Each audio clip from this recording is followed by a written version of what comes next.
Assalamualaikum warahmatullahi wabarakatuh. Bismillah, alhamdulillah, wassalatu wassalamu ala rasulillah Sayyidi ibn Abdillah wa ala alihi wa sahbihi wa mawalah, amma ba'du.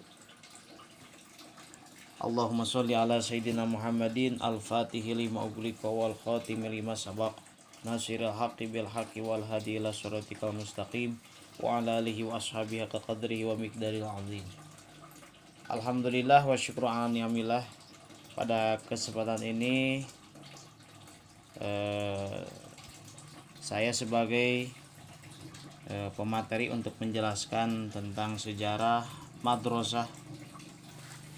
Sebelum saya menjelaskan terhadap bagaimana ruang lingkup dari sejarah madrasah yang ada di Indonesia, wabil khusus umumnya madrasah yang ada di dunia, dan nabil khusus madrasah yang ada di Kabupaten Cianjur, di Kecamatan Bojong Picung, Desa Sukajaya, terutama di MTS Muslimin Cikondang.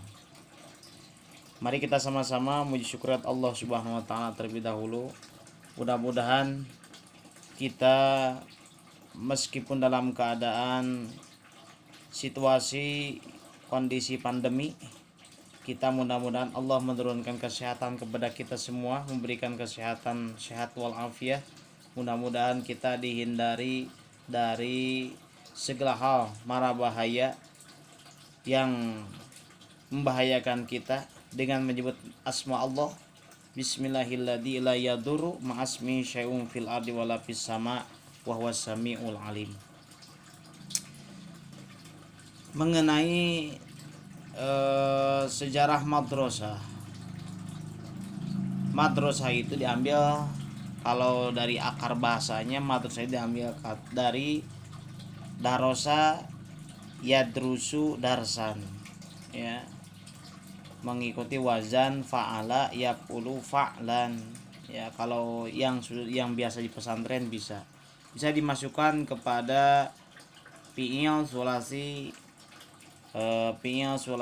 mazid warna awal, bab kedua bisa dimasukkan ke wazan fa'ala yufa'ilu taf'ilan, ya.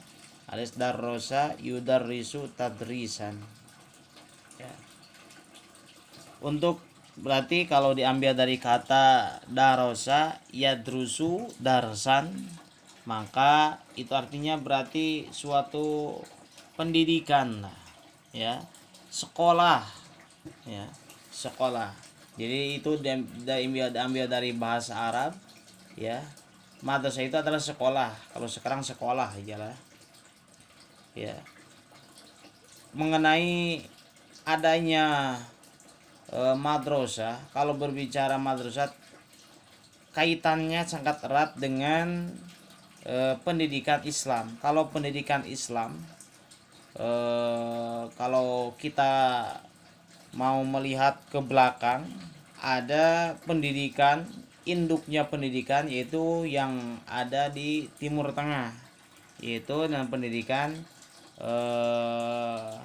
An-Nidhamul Mulk, ya. Dari An-Nidham tersebut melahirkan atau mengeluarkan alumni-alumni yang sangat luar biasa, terutama ulama-ulama yang ada di Hijaz, Mekah, Madinah, hingga melahirkan ulama-ulama yang sangat luar biasa, yang alim, al-alama, al-hafid, ya, sampai kepada negara kita, negara Indonesia, melahirkan ulama maha guru, ya, seperti Syekh Nawawi Al-Bantani, seperti Syekh Khalil Bangkalan, melahirkan ulama yang luar biasa yang mempunyai gelar Hadratus Syekh Hashim Asy'ari, ya, yang mempunyai gelar Hadratus Syekh. Hadratus Syekh itu ada ulama yang sudah hafal kutubus sittah, ya. Udah hafal, dan bukan hanya hafal, paham dengan asbabul wurudnya dari hadis tersebut, lengkap dengan rawinya, lengkap dengan matannya, lengkap dengan sanadnya, ya, hingga diberi gelar Hadratus Syekh, Maha Guru. Mengenai sejarah madrasah sebelum Indonesia merdeka, madrasah itu udah ada, sekolah-sekolah yang berbasis Islam namanya madrasah itu di Indonesia udah agak asing lagi, ya. Akan tetapi masih bersifat klasik lah, ya, masih bersifat pesantren, masih non formal lah bisa dikatakan gitu. Sebenarnya itu bagi untuk bahasa formal dan non formal itu sebenarnya untuk sebagai santri itu pasti sangat menyakitkan lah. Masa harusnya sama legalitas pesantren itu sama legalitasnya dengan sekolah formal, sama. Malahan sekarang udah masuk ke ranah tersebut, ya, udah masuk. Mudah-mudahan mudah-mudahan sekarang pemimpinnya melahirkan suatu gagasan untuk menyamakan penyetaraan pesantren dengan sekolah. Jadi tidak ada istilah formal dan non formal. Ini seperti saya teringat dengan sejarahnya dengan sejarah Belanda, ya, menganggap kepada pesantren-pesantren itu atau menganggap kepada madrasah itu adalah suatu pendidikan yang ilegal lah, ya, hingga pada tahun 1909 itu ada sekolah di Jakarta namanya Madrasah Abadiyah yang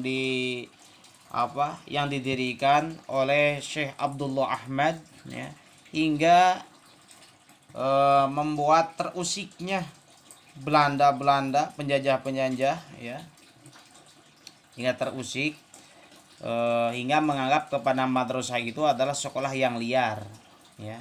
Maka tokoh-tokoh Islam, para ulama berjuang, ya, sekuat tenaga untuk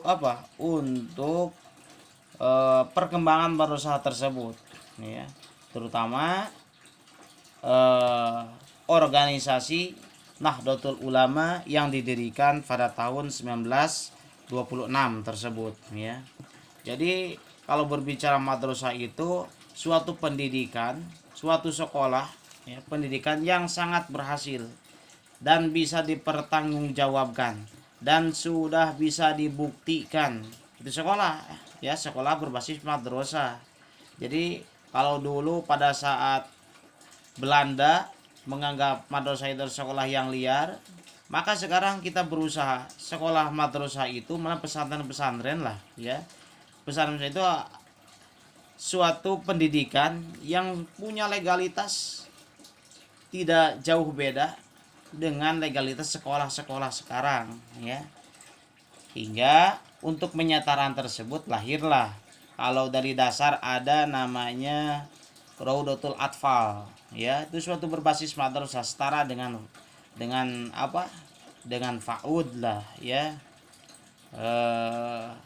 Lahir lagi madrasah ibtidaiyah setara dengan sekolah dasar, sekolah SD. Lahir lagi sekolah madrasah sanawiyah setara dengan SMP, ya. Ada lagi madrasah aliyah yang setara dengan SMA, sekolah menengah atas, ya, sama SMK. Jadi apabila kalian yang beragama Islam, bukan hanya tugas dari seorang guru dan orang tua itu bukan hanya membesarkan anak, tapi kita harus punya perencanaan bagaimana caranya mendidik anak supaya anak soleh lahir dan batinnya. Karena tidak cukup seseorang itu cerdas, tidak cukup seseorang itu pintar, tapi harus mempunyai akhlakul karimah, mempunyai budi pekerti yang baik, itu namanya akhlak, ya. Maka kalau di madrasah itu udah tidak asing berbicara tentang pendidikan moral tersebut. Maka hampir sekarang masyarakat itu berbondong-bondong sekolah itu mau ke madrasah, ya. Jadi sangat menyayangkan apabila sekarang masih ada orang yang beranggapan terhadap madrasah itu suatu pendidikan yang yang terbelakangkan, ya. Sangat menyayangkan. Berarti dia tidak paham bagaimana kondisi madrasah sekarang itu sangat luar biasa. Maka kalau dibanding-banding, ya, lebih bagus, lebih berkualitas terhadap madrasah, ya. Madrasah sebagaimana keinginan dari seorang tua itu bukan hanya dia cerdas, ya, tapi dia yang pertama keinginan orang tua, ya, ingin punya anak rajin sholat, ya, ingin punya anak rajin sholat, terbiasa, terdidik mulai dari, kalau di MI ya mulai dari kelas 1 udah didik, udah terbiasa melaksanakan sholat, ya. Mengaji juga suatu kebanggaan kalau orang tua memiliki seorang anak atau memiliki seorang murid yang pandai mengaji, yang bisa mengaji, ya. Selanjutnya bisa seperti bisa seni, olahraga, sains, bahasa asing. Itu semua itu dipelajari atau diajarkan di madrasah, ya. Kalau masalah sholat udah jelas, sholat itu suatu kewajiban, suatu menandakan kalau seseorang udah benar sholatnya, maka udah dijamin benar semua perilakunya. Yang penting kuncinya sholat, sebagaimana hadis baginda Nabi sallallahu alaihi wasallam, ya, as-sholatu miftahu kulli khair, yang tercantum di dalam kitab Mukhtar al-Hadis. Kalau halamannya silakan cari sendiri. As-sholatu miftahu kulli khair, sholat itu adalah kuncinya semua kebaikan. Jadi apabila anak ingin jadi anak yang baik, maka didik dulu supaya sholat. Maka kan oleh agama diperintahkan mendidik anak supaya dipelajari sholat itu pada usia 7 tahun, ya, usia 7 tahun. Di usia 7 tahun itu anak udah terbiasa dididik melaksanakan sholat, ya, udah biasa melaksanakan sholat. Supaya apa? Supaya pada saat dia balik, ya, usia 10 tahun, usia 9 tahun perempuan, usia 15 tahun laki-laki, kalau dari segi usia, kalau baliknya dari segi yang lain, bisa saja laki-laki 10 tahun udah balik, ya. Maka kewajiban orang tua itu pertama harus mengajarkan anak terbiasa sholat. Itu bukan kewajiban seorang guru, tapi itu kewajiban orang tua. Apabila orang tua tidak mampu, maka serahkanlah kepada yang mampu alias guru, ya. Maka kita itu di dunia ini diberikan anak, diberikan harta itu ada sebagai cobaan oleh Allah Subhanahu wa taala. Untuk apa? Untuk kita menjadi orang yang amanah, diberikan amanah oleh Allah, diberikan seorang anak. Maka anak itu disuruh kita, ya, kita disuruh untuk mendidik anak dengan baik, ya, terutama untuk sholat, ya. Ida saluhat, ya, as-sholatu imaduddin, sholat itu sebagai tihangnya agama, ya. Paman aqomaha faqad aqomadin, siapa yang ingin mendirikan agama maka dirikanlah sholat. Barang siapa waman hadamaha faqad hadamaddin, dan siapa yang tidak sholat maka, ya, dia merobohkan agama. Maka kalau kalian ingin membela agama Islam sebagai agama yang ya, ya'lu wala yula alaih, maka kalian harus jangan meninggalkan sholat terutama. Itu ya, jadi keistimewaan dari madrasah tersebut bukan hanya kita mengajarkan ilmu, tapi mengajarkan spiritual, ya, mengajarkan kita dohir batin, ya. Jadi tidak cukup dengan pengetahuan saja, harus cerdas lahir dan cerdas batinnya, terutama masalah sholat. Mengaji juga gitu, ya. Di madrasah kan udah biasa ada pelajaran agama-agama cukup banyak, ya. Salah satunya pelajaran apa?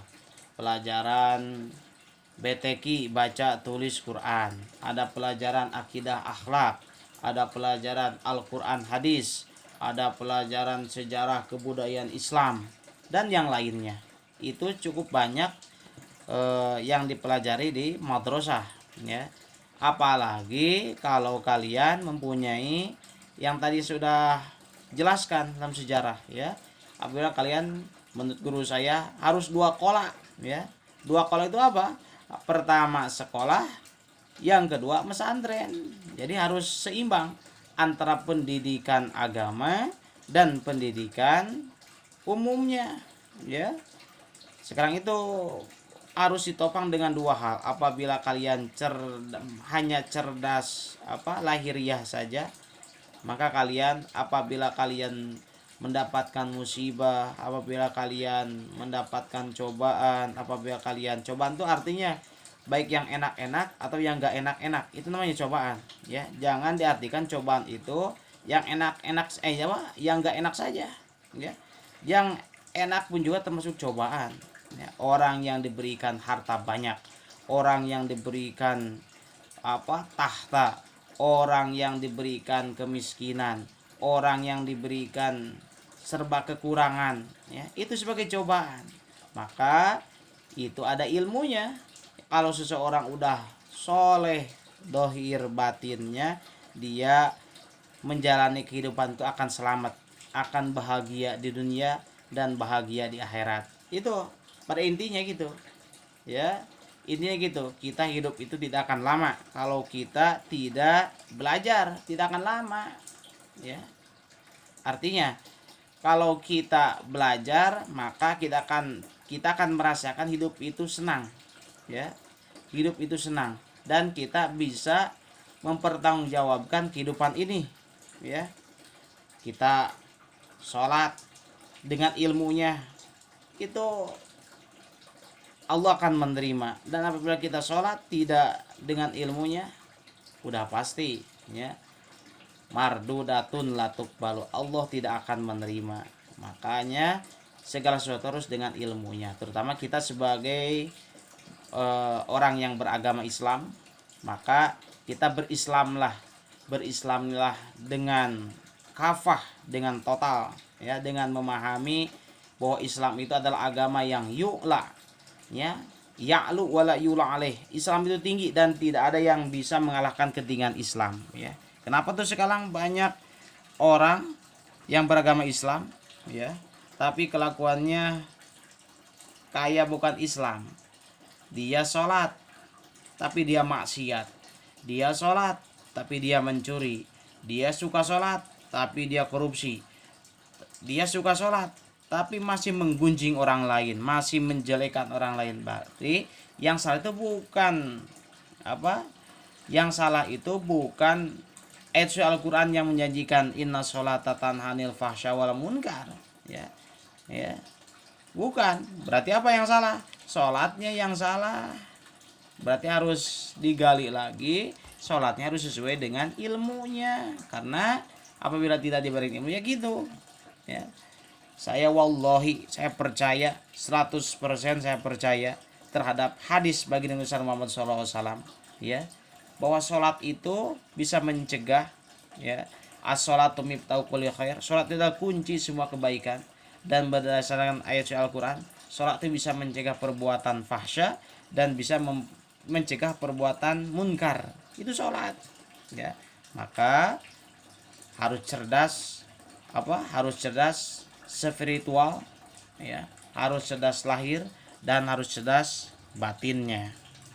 Nah, mengenai madrasah sekarang macam-macam, berhubung sekarang udah berkembang ya, udah berkembang sekarang, udah tahun 2021 udah berkembang sekarang. Madrasah itu cukup signifikan berkembangnya, akan tetapi cobaannya sangat luar biasa. Sekarang banyak yang sekolahnya madrasah tapi tidak sesuai dengan yang dibawa oleh salafus sholih, terutama yang membawakan, yang menyebarkan agama Islam di Indonesia ya. Para perintis madrasah-madrasah yang ada di Indonesia yaitu mempunyai paham yang sangat ekstrim ya. Maka kalian pilihlah madrasah yang tawazun, i'tidal ya, moderat ya. Yang pilihlah ya komponen-komponennya. Gurunya harus guru profesional. Guru profesional itu guru yang bukan hanya mengajarkan ilmu tapi mengajarkan akhlak, mengajarkan syariat, mengajarkan budi pekerti yang baik ya. Guru yang profesional alias guru, kalau guru profesional itu guru yang mumpuni di semua pengetahuan ilmu agama. Jadi harus mumpuni, bacaan Qurannya harus benar, sesuai dengan tajwidnya, sesuai dengan makhraj hurufnya, sesuai dengan mududnya, harus sesuai. Dalam memahami hadis harus tahu asbabul wurudnya hadis. Dalam gramatika bahasa Arab harus mengetahui ilmu nahwu sorof ya, itu minimalnya nahwu sorof ya, ma'ani bayan bade ya, ilmu bilaghah, ilmu munadharah, ilmu mantik, ilmu dan ilmu yang lainnya 12 fan. Harus mumpuni. Gurunya guru profesional, bukan guru yang belajarnya cuman mempelajari di perguruan tinggi ya, ngambil jurusan agama, sarjana agama. Itu bukan dinamakan guru profesional. Guru profesional itu harus guru yang mendalami berbagai macam ilmu. Tidak jauh beda seperti tukang bengkel yang profesional dan tukang bengkel yang tidak profesional. Guru tukang bengkel yang profesional itu ya tukang bengkel yang mempunyai kunci-kunci yang lengkap di dalam bengkel tersebut ya. Ingin membuka bengkel mempunyai kunci-kunci yang lengkap. Jadi berbagai macam motor jenisnya bagaimana, mobil bagaimanapun jenisnya bisa ya, bisa. Beda dengan bengkel yang hanya mengandalkan kuncinya satu. Kunci apa? Kunci Inggris ya. Untuk membuka itu, membuka ini kuncinya satu ya. Mungkin yang tahu bisa menertawakan yang bengkel tersebut ya, mungkin secara togbolnya ya, gede kawani muka bengkel modalna kur kunci Inggris unggul. Jadi harus harus mumpuni di berbagai macam keilmuan. Guru profesional, terutama guru madrasah, harus mumpuni di dalam ilmu agama ya. Kedua, harus mengajarkan Islam wasatiyah ya. Harus Islamnya Islam yang moderat, jangan Islam yang ekstrim. Karena sekarang banyak berlambangkan madrasah tapi mengajarkannya paham-paham yang sangat radikal. Itu sangat berbahaya. Selanjutnya harus menjadi Center of Learning Society ya, alias bisa diaplikasikan di masyarakat ya, bisa diaplikasikan di masyarakat. Itu kalau dibanding dengan sekolah umum ya sangat berbeda, lebih unggul madrasah ya. Maka berbondong-bondonglah belajar di madrasah ya. Wabil khusus madrasah yang terdekat ya, seperti Al-Ma'arif kalau di lingkup Nahdlatul Ulama ya, madrasah sanawiyah ya, MTS. MTS salah satunya yang saya mengajar di sana Madrasah Sanawiyah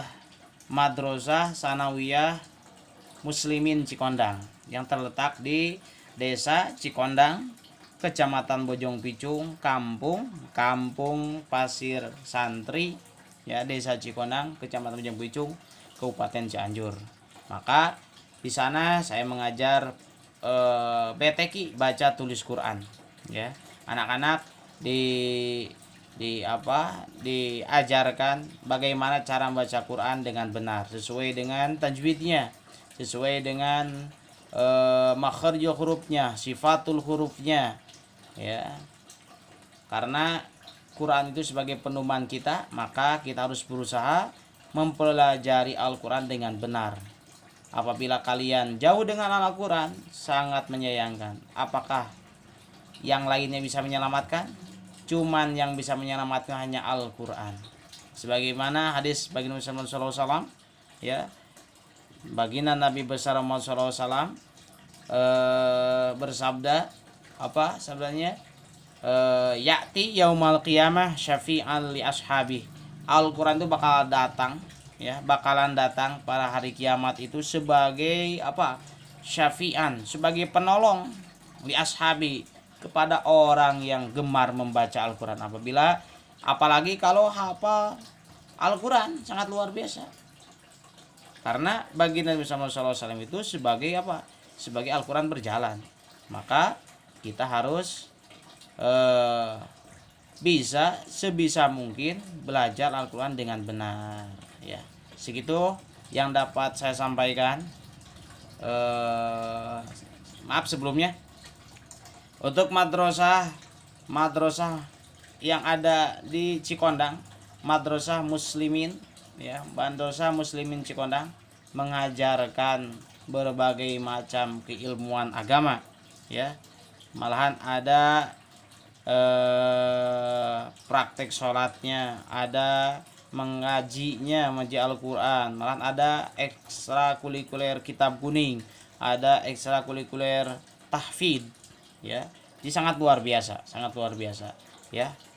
Tinggal apa? Tinggal kita merubah mindset ke depannya ya, merubah mindset bahwa madrasah itu suatu sekolah yang terbelakang. Itu sangat salah ya. Pendidikan yang terbaik itu hanya ada di madrasah ya. Harus sekolah di madrasah ya, terutama madrasah Sanawiyah Muslimin Cikondang ya, yang didirikan oleh almarhum Badrul Munir ya, yang didirikan oleh tokoh yang sangat luar biasa di dalam berjuang mendirikan madrasah, berjuang di Cianjur, yang bersama-sama dengan almarhum Mama Cicantu dan Mama Kiai Haji Abdul Qadir Raji, atau sebut dengan Mama Koko ya. Itu dulu suka ada pengajian Ihyaul Ihya itu di madrasah. Jadi madrasah Muslimin Cikondang itu sangat dekat dengan ulama, sangat dekat dengan ulama. Maka mendapatkan keberkahan dari para ulama. Mudah-mudahan kita dan keluarga kita menjadikan suatu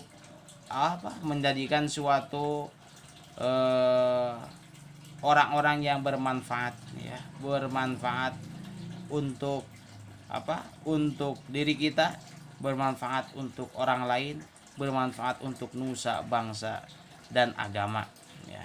Kita menjadi orang yang banyak manfaatnya ya, supaya kita mudah-mudahan kita menjadi orang yang selamat ya, selamat di dunia dan selamat di akhirat.